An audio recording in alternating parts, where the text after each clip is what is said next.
Mesdames et messieurs, bonjour. Il est 11 heures sur la RTC. Soyez les bienvenus dans ce bulletin d'information. La journée mondiale de la radio organisée par l'Union africaine de radiodiffusion a mis en avant le rôle crucial de la radio dans la lutte contre le changement climatique. À Dakar, experts climatiques et acteurs des médias se sont réunis autour du thème radio et changement climatique pour les communautés. Radio communautaire et spécialistes du média appellent à une collaboration renforcée pour une meilleure sensibilisation. C'est un compte rendu de Quentin Ferrière et Jainaba Oumarso.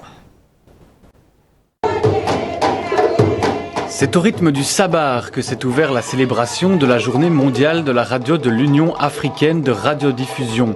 Une session qui avait pour thème radio et changement climatique. Une occasion pour les acteurs de revenir sur l'importance de ce support de communication sur la réduction des risques de catastrophes liées au changement climatique. En mettant l'accent sur les communautés locales, nous voulions amplifier les voix les plus vulnérables et accélérer la transition vers un avenir meilleur, un avenir durable. Cette cérémonie fut une occasion pour le président de l'Union des radios communautaires de rappeler le rôle important que ces dernières jouent dans cette lutte.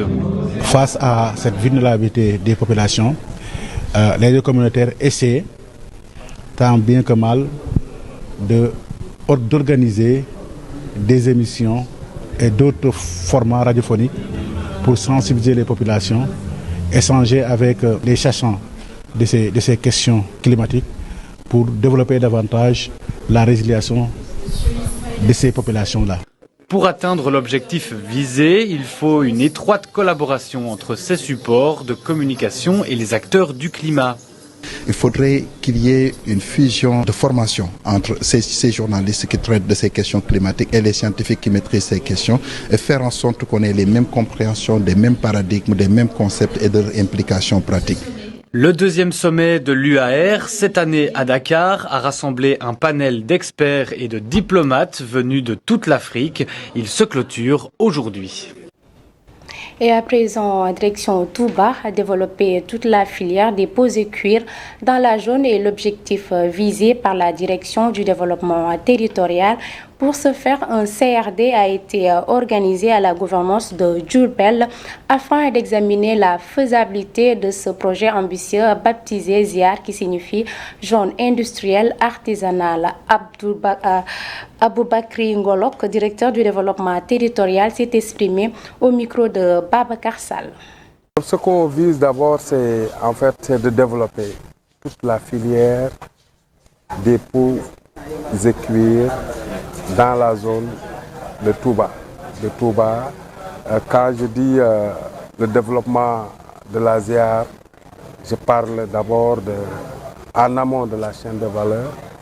L'amont de la chaîne de valeur, c'est d'abord la zone d'Ara et Linguère, où on s'approvisionne en bétail en général.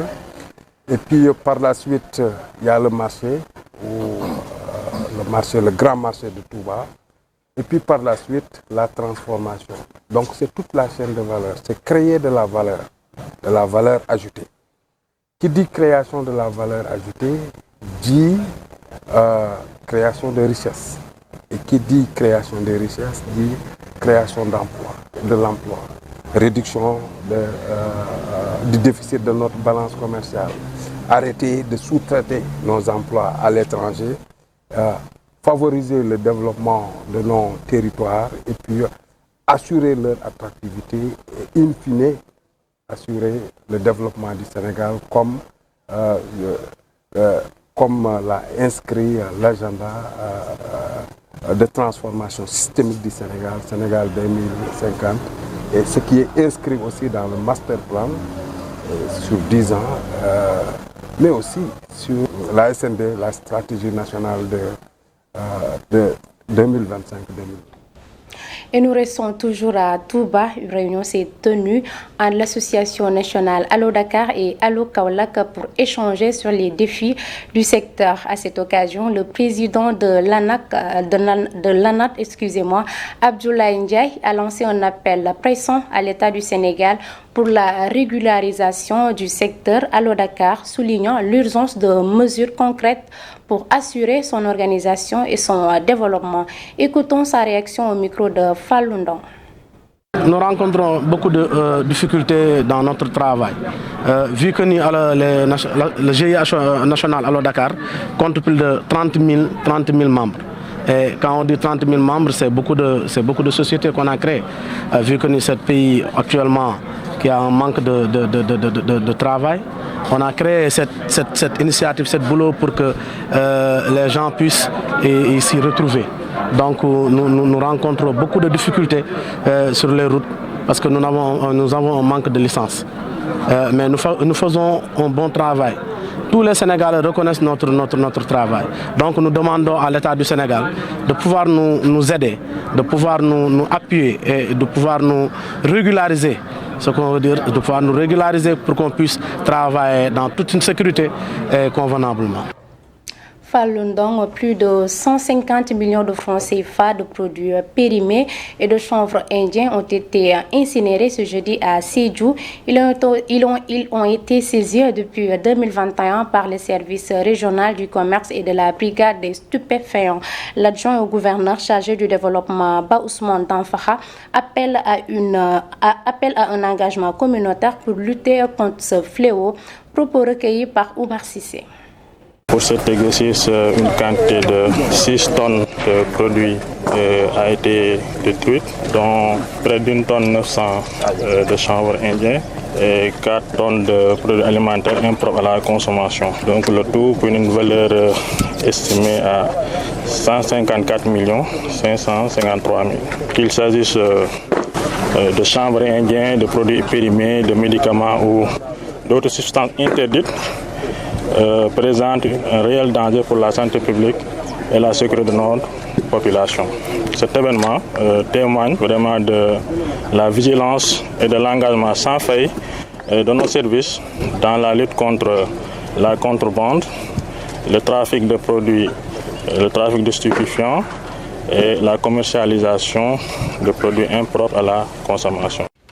Et nous terminons avec l'occupation anarchique des trottoirs qui demeure un problème préoccupant à Dakar, entravant la circulation des piétons et exposant ces dernières à de graves dangers. Avec des accidents parfois mortels, ce phénomène en constante expansion reflète un désordre urbain qui reflète autant les autorités que les citoyens.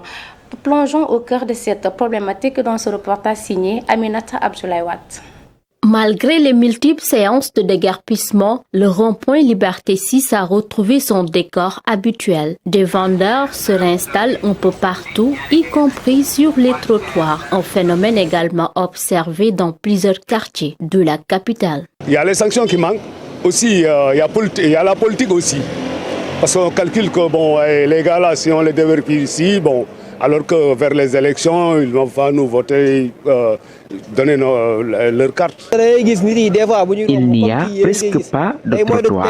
Les piétons sont obligés de marcher sur la voie destinée aux véhicules. Et ce n'est pas normal. Des espaces initialement réservés aux passagers sont désormais transformés en lieux de vente, en parking improvisé ou en zone d'activité diverses. Cela est à l'origine de plusieurs accidents. Cette occupation anarchique oblige les piétons à marcher sur la chaussée. Les citoyens estiment qu'une solution est nécessaire afin de libérer les trottoirs et de rétablir l'ordre urbain. C'est le gouvernement qui doit prendre des mesures fermes, notamment en créant un site de recasement pour éviter l'occupation anarchique des trottoirs. Dakar est très saturé, Dakar est très difficile. Donc l'État doit faire des choses comme ça, on doit caser les commerçants, emplacer-les ce qui fait tout le monde va bénéficier. L'installation anarchique d'activités sur les trottoirs ternit l'image du pays et constitue une menace pour la sécurité publique avec des risques d'accidents, parfois mortels.